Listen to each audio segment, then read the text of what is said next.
Thanks for watching. Don't forget to like, comment, share and subscribe to Mufti Tariq Masood, famous scholar. کہ کچھ آیتیں ایسی ہیں کہ بار بار دل چاہتا ہے قیامت تک کسی پہ درس دیتے رہو. اس میں ایک آیت یہ بھی ہے, دوں گا نہیں, اگلے ہفتے کوشش کروں گا اگلی آیت پہ جاؤں. وہ ہے ام نجعل المسلمین کالمجرمین. اللہ فرماتے ہیں کیا یہ ممکن ہے, جو آخرت کا انکار کرنے والے ہیں نا, جو کہتے ہیں نہیں مر کے مٹی ہو کے ختم, سب لوگ یہی کرتے ہیں نا. ارے مسلمانوں کے علاوہ کوئی ہے جو آخرت کا قائل ہے؟ آپ کہہ سکتے ہو یہود و نصارہ قائل ہیں, مگر وہ قائل ہیں یہود و نصارہ بس زبان کی حد تک قائل ہیں, ورنہ وہ زنا کو الاؤ کیوں کرتے بھائی, شراب کو لیگل کیوں کر دیتے؟ ہاں ان کے کچھ مذہبی لوگ ہیں جو, ورنہ حکومتی سطح پہ تو سبھی بگڑ گئے نا. تو مسلمانوں میں جس حساب سے آخرت کا تصور ہے وہ دنیا کے کسی مذہب میں, ہندوؤں میں یہ ہے کہ مر کے دوبارہ اگلا جنم کسی اور اسٹائل میں ہوگا آپ کا. اگر آپ نے برے اعمال کیے تو اگلی دفعہ آپ ہو سکتا ہے بندر بن جائیں, اور بندر ہو کے بھی بندروں جیسے کام کیا آپ نے تو پھر اگلا جنم میں گدھے ہو سکتے ہیں. ٹھیک ہے نا, یہ ہندوؤں کا نظریہ ہے کہ اور اگر گدھا ہو کے بھی گدھا پن سے توبہ نہیں کی تو اگلے جنم میں ہو سکتا ہے کوئی سانپ بچھو. یہ ان کا ایک, مجھے پورا نظریہ تو نہیں, یعنی اس ٹائپ کا ان کا ایک فلسفہ ہے کہ 7 جنم ہوتے ہیں جن میں آدمی اس طرح کا ہو. تو یہ بھی ظاہر ہے فطرت کو اپیل نہیں کرتا, یار کیا گدھے گھوڑے کتے بنا رہے ہو انسانوں کو. وہی گدھوں سے مجھے یاد آیا, وہ ایک گدھوں سے مجھے یہ یاد نہیں آیا جو ابھی بتا رہا ہوں. ایک آدمی کا کسی سے پھڈا چل رہا تھا, جو 1.5 ہوشیار لوگ ہوتے ہیں نا, ان کو پتا ہوتا ہے کس وقت کیا جملہ کسنا ہے. اب وہ سامنے والا نا اس کو مسلسل گالیاں دے رہا ہے, برا بھلا کہہ رہا ہے. جو آدمی جذباتی ہو جاتا ہے نا پھر وہ اس کا دماغ کام کرنا چھوڑ دیتا ہے. تو اس لیے کوشش کیا کرو لڑائی جھگڑے میں جذباتی نہ ہو, تو آپ کا دماغ چلے گا. تو اس کو گالیاں دے رہا ہے, تو ایسا ہے, تو ایسا ہے, تو ایسا ہے, اور پھر گالیاں دیتے دیتے آگے اس نے کتا کہہ دیا اس کو. تو یہ فوراً بڑا ہوشیار تھا, کہہ رہے ارے کتے سے یاد ہے آپ کے والد صاحب کی کیسی طبیعت ہے آج کل ہے. جیسے اس نے کتا کا لسکان, ارے کہہ رہے ارے کتے سے مجھے یاد آیا آپ کے والد صاحب خیریت سے. اب دیکھو گالی بھی ہو گئی, اور کسی کو گالی دینے کے بجائے اس کے ابا کو گالی دینا تو اور خطرناک ہے. گالی بھی ہو گئی, تہذیب کے دامن بھی ہاتھ سے نہیں چھوڑا, اور اگلا کا ایسی کی تیسی ہو گئی. چٹکلوں سے چٹکلے یاد آتے ہیں, کیا کریں, بس آخری چٹکلا, اس کے بعد نہیں. اور اس کے بعد بس بیان 2-4 منٹ میں ختم ہو رہا ہے بیان. وہ اصل میں یوٹیوب پہ لوگ سن رہے ہوتے ہیں, 2 گھنٹے کا بیان چلا جاتا ہے, پھر وہ بڑا لمبا ہو جاتا ہے بیان. تو ملا نصیر الدین کا نام سنا ہے نا, وہ بھی دماغ چلتا تھا ان کا, جذبات میں نہیں آتے تھے. وہ کہیں کسی بڑھیا سے نا ان کی جھڑپ ہو گئی, تو بڑھیا نے ان کو گالی دے دی, انہوں نے بھی جواب میں گالی دی. گالی دینا اچھا کام نہیں ہے. پھر بڑھیا نے, پھر انہوں نے, اب گالیوں کا مقابلہ شروع. انہوں نے بڑھیا سے کہا دیکھ تو گالی دے گی, پھر میں گالی دوں گا, پھر تو گالی دے گی, ٹائم ہم دونوں کا ویسٹ ہو رہا ہے. تیرے پاس کائنات کی جتنی گالیاں ہیں نا ایک دفعہ تو دے دے تاکہ کوئی گالی بچے نہیں, پھر میں دوں گا تو دیکھیں گے کس کی گالیاں زیادہ ہیں. بڑھیا نے اس فن میں کوئی PhD کیا ہوا تھا, اس نے کہا ظاہر ہے مجھے جو گالیاں آتی ہیں تو ان کو کہاں سے آتی ہوں گی وہ. تو بڑھیا نے گالیاں دینا شروع کی, جیسے وہ میں نے پروگرام بتایا تھا نا ماموں کیا کرتے ہیں, چلو چھوڑو. تو وہ جو ہے نا بڑھیا نے یہ کہا میں گالیاں تو نہیں دے سکتا نا یہاں بیٹھ کے, کہیں بھی بیٹھ کے نہیں دے سکتا, تو یوں ہے, تو یوں ہے, تو کمینہ ہے, تو ذلیل ہے, تو یہ ساری گالیاں. ملا صاحب کو کوئی غصہ نہیں آ رہا کیونکہ ان کے پاس پہلے سے جواب موجود تھا. غصے میں آ جاتے تو دماغ کام کرنا چھوڑ دیتا. نے کہا دیتے رہو, دیتے دیتے دیتے دیتے دیتے دیتے دیتے تھک گئی نا, ان کو غصہ ہی نہیں آ رہا. انہوں نے کہا اور کوئی گالی, پھر سوچتی رہی, ہاں ایک گالی یاد آئی, وہ بھی دیتی. اب جب سوچ کے بھی گالیاں ختم ہو گئی نا, ان کو کوئی غصہ نہیں آ رہا. تو انہوں نے کہا, اس بڑھیا نے کہا میرے پاس گالیاں ختم, اب آپ شروع کریں. تو ملا صاحب نے کہا دیکھو جتنی گالیاں تو نے مجھے دی ہیں یہ بھی,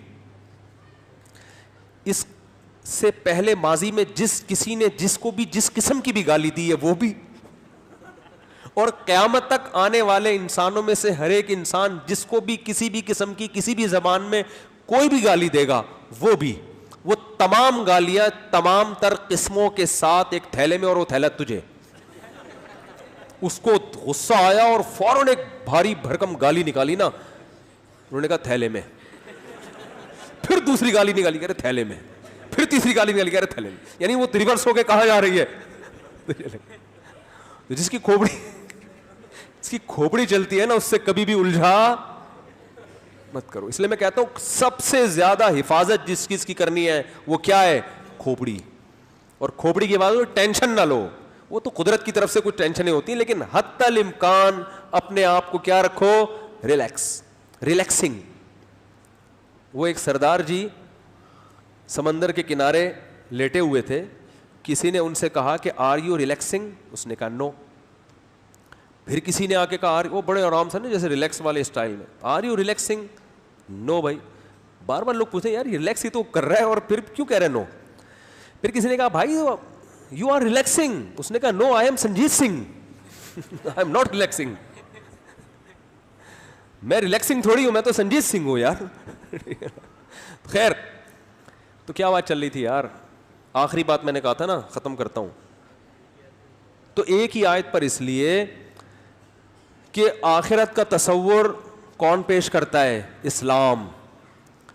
اور جتنے پڑھے لکھے آج کل ہوتے جا رہے ہیں نا, جو پڑھ لکھ کے پاگل ہو رہے ہیں, وہ اتنے ہی لبرل ہوتے جا رہے ہیں, دین سے دور ہوتے جا رہے ہیں, اور سب سے پہلے آخرت کا کیا کرتے ہیں, انکار. وہ کہتے ہیں بس دنیا, وہ کہتے ہیں جو کچھ کرنا ہے دنیا کے, اچھے بنو مگر دنیا کے لیے, انسانوں کے لیے. اللہ کا تصور کیا ہو رہا ہے آہستہ آہستہ, ختم. اب دیکھو کسی نے اللہ کے لیے روزہ رکھا, کوئی ویلیو نہیں ہے ان کی نظر میں, اللہ کے لیے رکھا ہے نا. ہمارے لیے کیا کیا آپ نے, ہمیں اگر کھانا کھلایا تو بہت اچھی بات ہے, اللہ کے لیے جو مرضی کرتے رہو.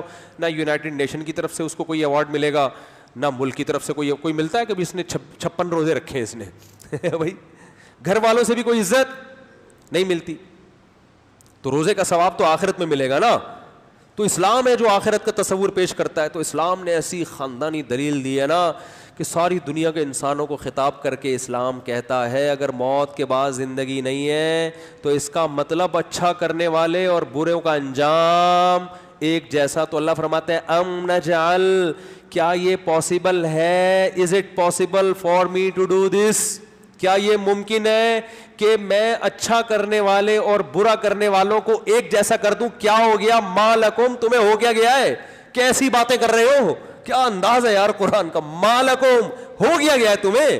یار تم بایولوجی پڑھ کے ایسی باتیں کر رہے ہو, تم پی ایچ ڈی کر کے ایسی باتیں کر رہے ہو, یا ایسی بیکلی کی باتیں تمہاری یونیورسٹی میں سکھائی جا رہی ہیں, کیونکہ اس کا انجام یہی ہے کہ جتنا بھی اچھا کرو, انسانیت کی خدمت کرو. اب ایک آدمی نے انسانیت کی خدمت کر کر کے آدھا ہو گیا, سب کچھ لڑا دیا انسانوں پر, اور ایک آدمی انسانیوں کے لیے سفاک بن کے انسانیت کا بیڑا غرق کر دیا, ایٹم بم برسایا اس نے, جاپانیوں کو تباہ کر دیا اس نے, لاکھوں لوگوں کو ہلاک کر دیا. اللہ فرماتے ہیں ایٹم بم گرانے والا جو انتہائی سفاک اور انسانوں کی خدمت کرنے والا مر کے سب ختم. تو پھر کون خدمت کرے گا انسانوں کی, کیوں کرو گے بھائی؟ یہ تو خدا پہ الزام ہے کہ اتنی بڑی دھاندلی تو دنیا میں کوئی گورنمنٹ نہیں کرتی کہ وفادار اور بے وفا کو ایک جیسا سلوک کرے. وہ خدا کیسے یہ کام کر سکتا ہے؟ تو جو خدا کا انکار کرتے اس سے تو اللہ خدا کے وجود کے دلائل دیتا ہے, لیکن جو خدا کو مانتے ہیں مگر آخرت کو نہیں مانتے, ان سے قرآن کہتے ہیں تم اللہ کو مان کے یہ کیسے مان لیتے ہو کہ اللہ سب کے ساتھ سلوک ایک جیسا کرے گا؟ یہ کیسے ممکن ہے؟ سب کو ایک جیسا رکھے گا, یہ ممکن نہیں ہے. اچھوں کو بدلہ ملے گا اچھائی کا اور بروں کو بدلہ ملے گا برائی کا. ما لکم, اگر تم یہ نہیں مانتے تو ام نجعل, کیا ہم ایسا کر سکتے ہیں؟ ہم سے کیسی توقعات رکھ رہے ہو؟ ما لکم, تمہیں کیا ہو گیا, کیف تحکمون, کیسے فیصلے کر رہے ہو تم؟ یہاں یہ نہیں فرمایا کیف تقولون, کیسی باتیں کر رہے ہو, اس لیے کہ بات تو انسان بے وقوفی میں کچھ بھی کر لیتا ہے. فرمایا تم تو باقاعدہ دلائل کے صغرے کبرے ملا کے یہ عقیدہ رکھ رہے ہو, فیصلہ کر رہے ہو. تو فیصلہ کرنے سے پہلے تو عقل سے کام لیا جاتا ہے نا, فیصلہ تو بہت سوچ سمجھ کے کیا جاتا ہے. تم تو صرف باتیں نہیں کر رہے بلکہ فیصلہ کر رہے ہو. یہ فیصلہ تو تھوڑی کھوپڑی استعمال کر کے دیکھو, انسان باتیں کرتا ہے بہت ساری بڑی بڑی باتیں آپ بھی 4 شادیوں کی کرتے ہیں, کوئی پابندی نہیں ہے گورنمنٹ کی طرف سے, کرتے ہیں کہ نہیں کرتے؟ باتیں یہ بھی کرتے ہیں اگر میں وزیر اعظم بنا تو یہ ہو جائے گا. کچھ بھی بات کسی بھی وقت کوئی بھی شخص فیصلہ نہیں کرتا. میں نے فیصلہ کر لیا ہے کہ اگلے دفعہ انتخابات میں کھڑا ہوں گا. اس سے پہلے لوگ بولیں گے ابے تو نے کیسے فیصلہ کر لیا ہے؟ تجھے نہ سیاست کا پتہ نہ تیری فین فالوئنگ ہے. تو فیصلہ کرنے سے پہلے کھوپڑی استعمال کرنی پڑتی ہے. تو اللہ نے یہ نہیں فرمایا کہ تمہیں کیا ہو گیا کیسی باتیں کر رہے ہو. اللہ نے فرمایا تمہیں کیا ہو گیا تم فیصلے کیسے کر رہے ہو. کیا انداز ہے قرآن کا. تو یہ آیت بڑی زبردست ہے. تو اس لیے میں اتنے مہینے اس پہ لگا دیے میں نے. اب کوشش کریں گے اگلی دفعہ آگے چل جائیں. اللہ تعالیٰ سمجھنے کی عمل کی توفیق عطا فرمائے.